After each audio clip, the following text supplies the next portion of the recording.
अभी रुक जाओ भाई, अम्मा नहीं किया करो तुम वीडियो अंदर। अच्छा भैया अम्मा नहीं है कर ले। अस्सलाम वालेकुम जी, आप सबके आने का बहुत शुक्रिया। यहाँ पे गुफ्तगू आगाज मैं यहाँ से करूँगा कि पिछले 4 दिन मैंने सोशल मीडिया के ऊपर कुछ स्ट्रीम्स देखी, उसमें कुछ लोग मौजूद थे और कल एक प्रेस कॉन्फ्रेंस देखी और बहुत तकलीफ का बायस है कि मुद्दई 1000 लाख होते हैं, मुल्जिम भी 1000 लाख होते हैं, मजलूम भी 1000 लाख होते हैं, मगर मगर मगर मगर मगर जजेस का नाम लेके उनकी किरदार कुशी करना, लोअर जुडिशरी के ऊपर प्राइस टैक्स लगवा की बात करना, सीनियर अदलिया के जजेस जो हैं उनका नाम लेके उनकी किरदार कुशी करना, सिंध की पूरी जुडिशरी को मलाइन करना, एक सूबे की पूरी जुडिशरी को मलाइन करना। जिन लोगों ने इन वीडियोस में हिस्सा लिया है, जिन लोगों ने ये इक़दामात किए हैं, जिन लोगों ने ये अल्फाज अपने मुंह से निकाले हैं, उनके हवाले से दरख्वास्त जहाँ जहाँ फाइल होनी थी वहाँ हो चुकी हैं और जहाँ मजीद फाइल होनी है वो हो रही हैं और उनको ये इतराक होना चाहिए, अगर नहीं है तो किसी काबिल वकील से रब्ता करके पता कर ले कि जुडिशल कंटेम्प्ट क्या होता है, section 9 contempt of court ordinance 2003 क्या होता है और उसके तहत सज़ा कितनी होती है। और फिर ये जहन में रख लें कि आपको उस दिन यूट्यूब पे शायद 1 लाख व्यू तो मिल जाएगा, मगर सज़ा भी आगे 6 महीने की हो सकती है, क्योंकि यकीनी तौर पे आपका यूट्यूब किसी आला अदलिया के जज के लिए मैटर नहीं करता। जो मैटर करता है वो अदलिया का वक़ार मैटर करता है, जो मैटर करता है वो अदलिया में भरोसा मैटर करता है। तो जिस तरह से कुछ दोस्तों ने ये इक़दाम किए हैं, उनको मैं ये बावर करवा रहा हूँ कि वो तमाम लोग जिम्मेदारी का मुलाजा करें। मैं आपको मशवरा दे रहा हूँ मुफ्त का और देता रहा हूँ, पहली बात। दूसरी बात, आज की कार्रवाई के ऊपर आते हैं। आज की कार्रवाई सिर्फ और सिर्फ बच्ची की प्रोटेक्शन के हवाले से थी, चूँकि रूल 10 के तहत। और मैं यहाँ पे दोबारा कहूँ, अपने सवालों के अंदर भी, मेरे यहाँ जाने के बाद अपनी कवरेज के अंदर भी कोशिश कीजिए, कोई अगर पूछे आपसे कि जिस केस का नाम क्या है, तो वो रियासत बनाम ज़हीर अहमद और दीगर। मुल्जिम के नाम से केसेस जाने जाते हैं, मजलूम के नाम से केसेस नहीं जाने जाते। और जहाँ चाइल्ड मैरिज के ऑफेंसेस हों, वहाँ कानून कहता है बच्ची की आइडेंटिटी को गुप्त रखें और राज रखें। तो जब तक ये चीज़ ज़ेरे अल्तवा है, इसमें अब चाइल्ड मैरिज की दफात जाहिर हो गई हैं। मैं तमाम मीडिया के दोस्तों को अगेन एक गाइडेंस दे रहा हूँ, आपको बच्ची का नाम या बच्ची की आइडेंटिटी रिवील करना ज़रूरी नहीं है। आप मुल्जिम के नाम से भी केस का जिक्र कर सकते हैं, मुल्जिम का नाम सुन के आवाम जान जाएगी कि किस केस की बात हो रही है। ये दूसरी बात। तीसरी बात, आज ये केस था बच्ची की कस्टडी प्रोड्यूस करने के हवाले से, चूँकि जब तक बच्ची कोर्ट में प्रोड्यूस नहीं हुई थी, interim temporary custody rule 10 Sindh child marriage rules के तहत आईओ साहब के पास थी और उन्होंने चाइल्ड प्रोटेक्शन इंस्टीट्यूट में बच्ची को रखा हुआ था।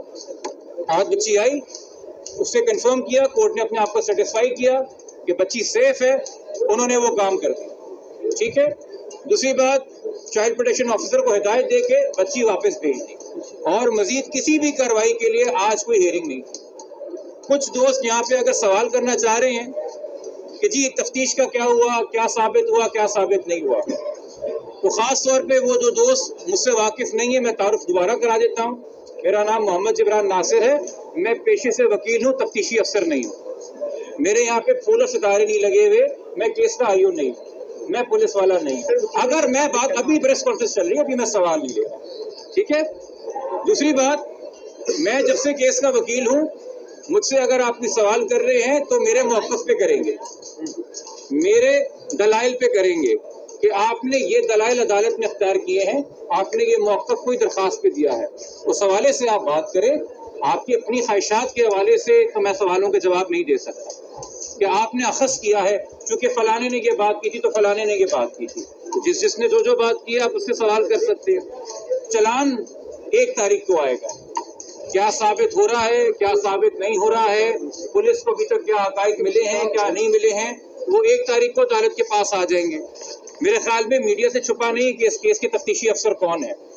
तफ्तीश के हवाले से सवाल करना है, हम उनको प्लीज़ रास्ता दिखाएं और अगर कोई शहर के रास्तों से नावाकिफ़ हो तो यहाँ के मकामी जो हज़रात, चूँकि ये भी आप लोगों के इल्म में है, जो यहाँ पे रेगुलर हेयरिंग कराची में अटेंड करते रहे हैं, हाथ उठा के बता दीजिए, हाथ उठा के बता दीजिए, अगर मैंने हर प्रेस कॉन्फ्रेंस में नहीं कहा कि मुझसे सवाल क्यों कर रहे हैं, सवालात पुलिस से जाके करें, आईजी साहब से जाके करें, डीआईजी साहब से जाके करें, एसएसपी साहब से जाके करें। मैं तो जो दलाइल है वो देने आता हूँ, जो मुकदमा रखती है पुलिस इन्वेस्टिगेशन का वो देने आता हूँ। तो मैं तो रोज़ अव्वल से कह रहा हूँ, मैंने तो किसी दिन नहीं कहा कि तमाम तजीज़ों की जवाबदारी मेरी होगी। पुलिस के मामला पुलिस से पूछिए, मुझसे ये पूछिए कि सर आपने कोई दरख्वास्त दी है तो कानून इस बारे में क्या कहता है, आपने ये मौक़िफ़ क्यों इख्तियार किया, उतनी बात करें तो बेहतर है। हमारा एक वर्किंग रिलेशनशिप है, सही है, और मेरा तो 7-8 साल से रहा है, पहले बतौर एक्टिविस्ट, अब बतौर वकील रहा है। तो हम यकीनी तौर पे सहाफ़ियों का भी ख्याल करते हैं, कभी सहाफ़ियों से अगर कोई तल्ख़ कलामी हो जाती है तो ये भी रिकॉर्ड का हिस्सा है कि मैं बरमला सबके सामने खड़े होकर माज़रत भी करता हूँ, वो भी आप लोगों ने मेरी माज़रतें नशर की हुई हैं, ये आप लोगों के सामने रिकॉर्ड की बात है। चाहे सबका नहीं, किसी एक की दिल आज़ारी हुई हो, मैंने सबसे माज़रत की है। तो इसी तरीके से आप वकला का भी ख्याल कीजिए, वकला के वाले से भी बात कीजिए। अच्छा, आप ये भी जानते हैं कि मैंने अगर किसी सहाफ़ी पे या यूट्यूबर पे तनकीद भी की हो तो मैंने कभी किसी प्रेस कॉन्फ्रेंस में उसका नाम नहीं लिया, ये भी रिकॉर्ड का हिस्सा है। मैं ज़ातियात पे नहीं आता, एक डेकोरम और ग्रेड से चलता हूँ। मुझे ये लगता है कि देखिए, जब भी कोई सहाफ़ी तफ्तीश कर रहा होता है तो यकीनी तौर पे उसको एक एंगल लेना होता है कि मैं इस पैराए से इसको देखूं। तो कोई हो सकता है अपनी पहली ओपिनियन के अंदर मुद्दई के हक़ में राय कायम करे, कोई हो सकता है पहली ओपिनियन में मुल्ज़िम के हक़ में राय कायम करे। तफ्तीश करना उसका हक़ है, वो तफ्तीश करे। मैंने सिर्फ 2 बातें कही हैं।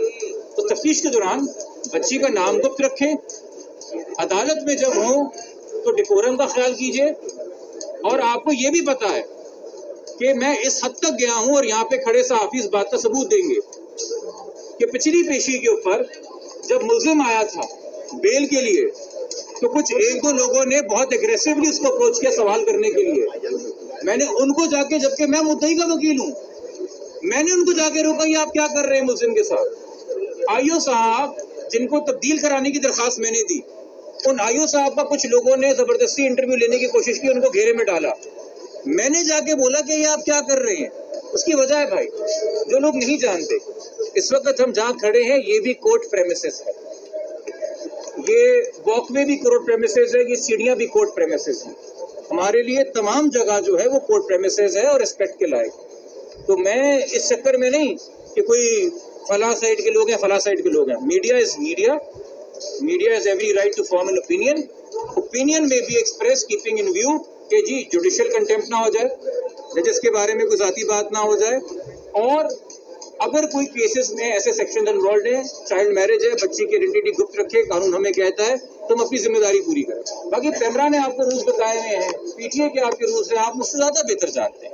आज की कार्रवाई इतनी थी, अगली कार्रवाई अब तक की मालूमात के मुताबिक 1 अगस्त को है, ठीक है, और 1 अगस्त को जो कार्रवाई होगी उससे पहले अगर कोई दरख्वास्त किसी फरीक की जाने से जमा होती है तो वो दरख्वास्त के ऊपर तब दलाइल होंगे। फिलहाल हम सबको इंतज़ार है कि 1 अगस्त को जो चलान आएगा उसमें क्या इंकशाफात होंगे, मगर यकीनी तौर पे चूँकि पुलिस एक इन्वेस्टिगेशन कर रही है और अपनी जिम्मेदारी पूरी कर रही है, तो वो मुझे बता के तो नहीं करेगी, ना मेरे इल्म में ला के करेगी। मेरा काम है मैं अदालत से बोलूँ कि मुझे फलाने की तफ्तीश पे नज़र नहीं आ रही, तो आप पूछे तफ्तीशी से कि वो क्यों नहीं कर रहा। अब सीनियरिटी को मद्देनजर रखते हुए मैं सबसे पहले अपने भाई से सवाल किया। पहली बात तो ये बताएं कि आप गाइडलाइन क्यों दे रहे हैं, दूसरा आपने 15 मिनट लगाए वजाहत देने में अपने बारे में, तीसरा सवाल वो शुरू में आपने जिक्र किया था कि सोशल मीडिया और यूट्यूबर्स के खिलाफ एप्लीकेशंस हैं, वो एप्लीकेशंस आपने दी हैं या किसी और ने?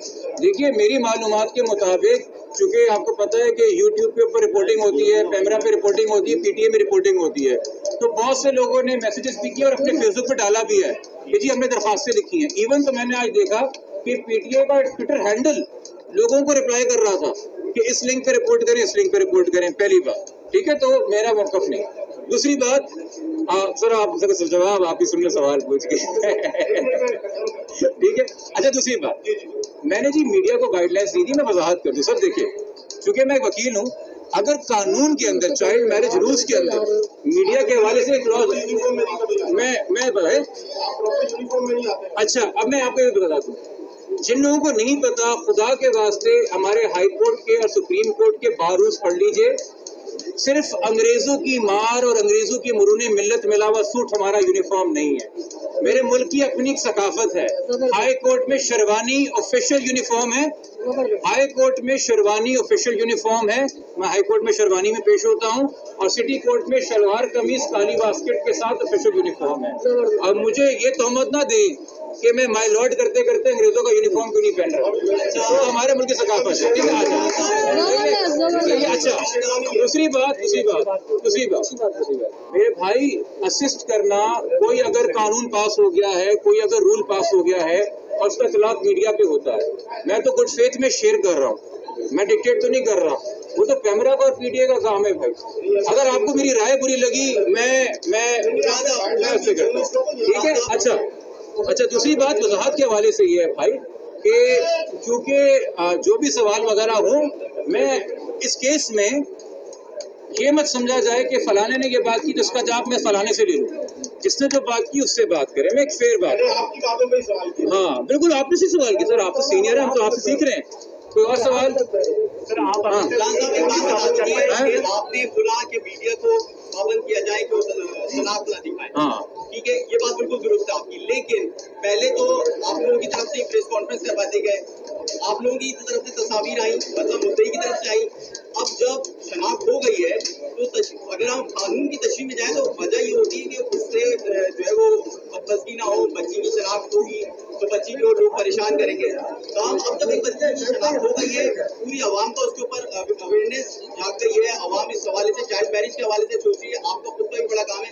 अब आप लोगों को क्यों महरूम करना चाहते हैं? बहुत मकबूल सवाल है ये सवाल हर एक इंसान के जहन में, और मैं अप्रिशिएट करता हूँ सर आपने सवाल किया। देखिए, पहले 10 दिन जब तक बच्ची मीडिया के सामने मंजर आम पे नहीं आई थी, ये अगवा का केस था, गुमशुदगी का केस था।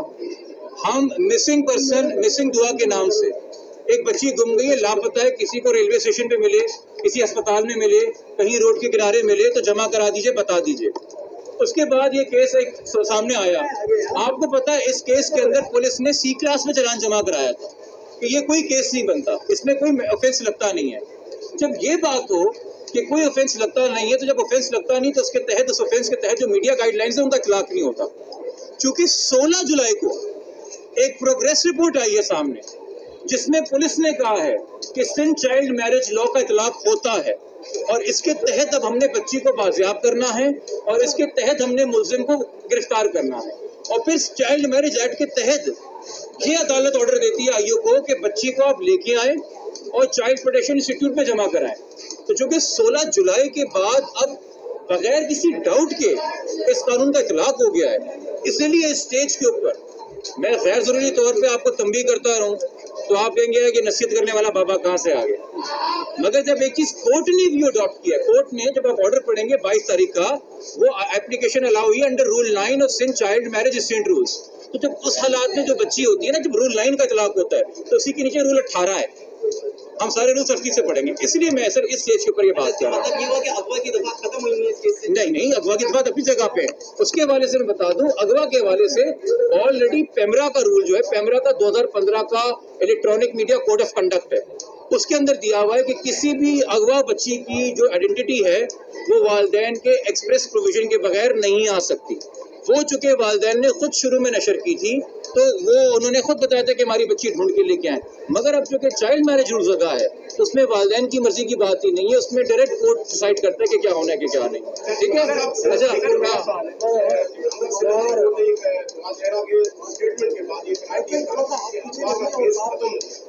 आप भी बार-बार कह रहे हैं कि बच्ची अफवाह हुई, ये क्या है? ये बड़ा माकूल सवाल एक और किया है। देखिए, सीनियर सहाफीज का यही होता है कि वो ऐसे सवाल कर रहे हैं ताकि जब मैं जवाब दूं तो आवाम के जहन में जो सवाल है वो एड्रेस हो जाए। मैं शुक्रिया सर आपका अदा करूंगा इस पे।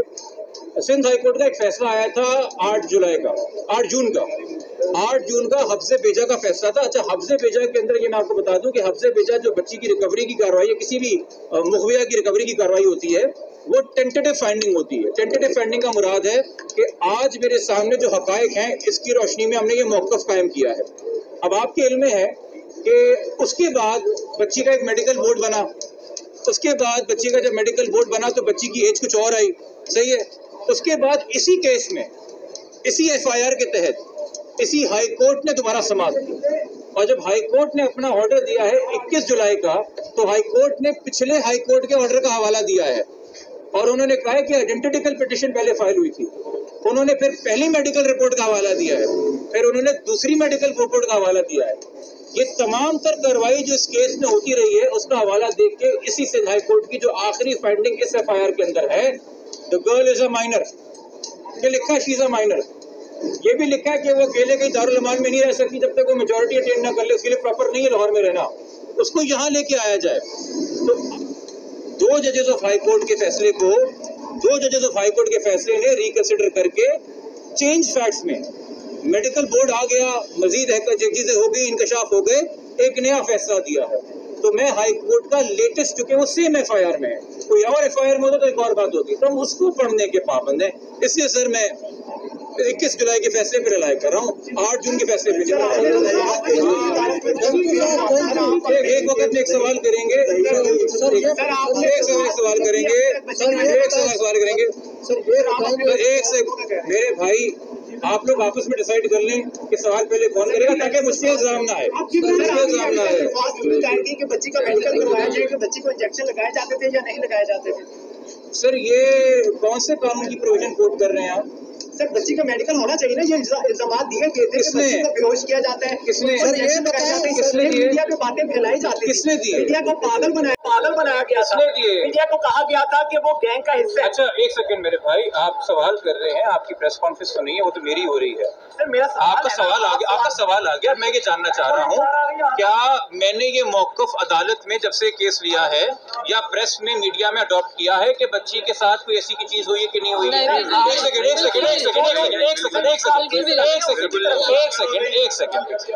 एक सेकंड सुन लेना, सवाल कर लिया है तो ठीक है।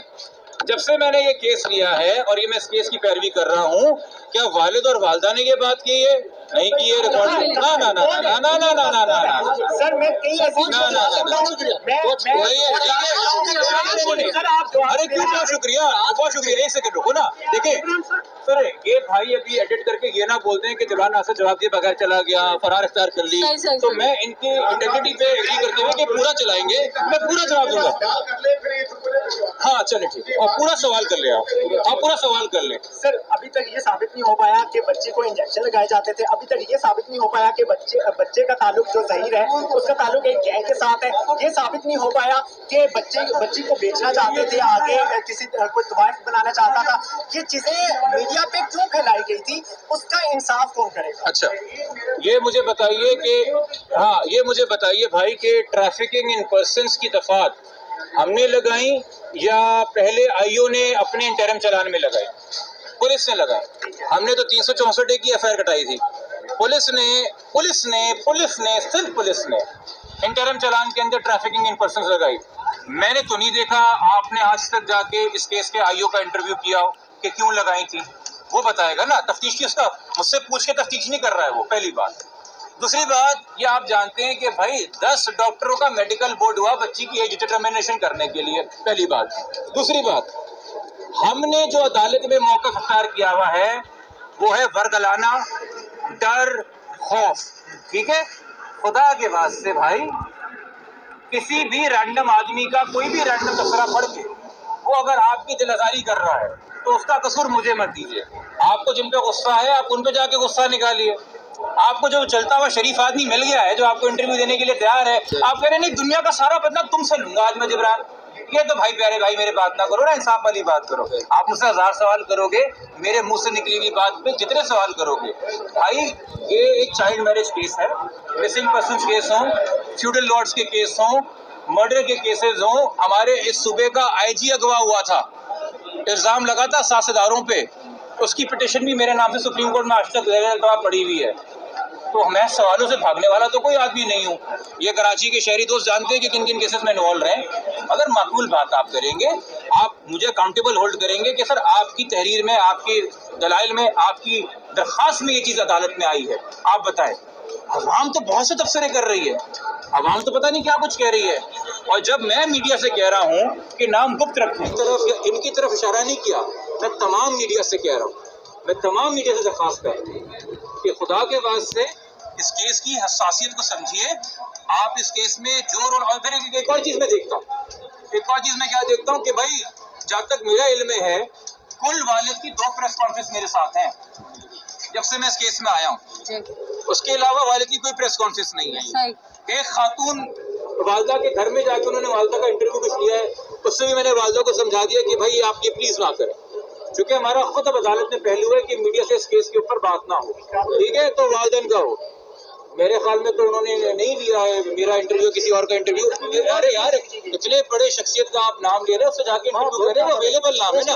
ये सारे सवाल मुझसे हो रहे हैं। अब ये मुझसे पूछेंगे कि हमजा शहबाज सीएम क्यों नहीं है, ये मुझसे पूछेंगे कि परवेज इलाही का क्या होगा। नहीं नहीं नहीं ना, ये जानती है। अच्छा सर, अब आपका सवाल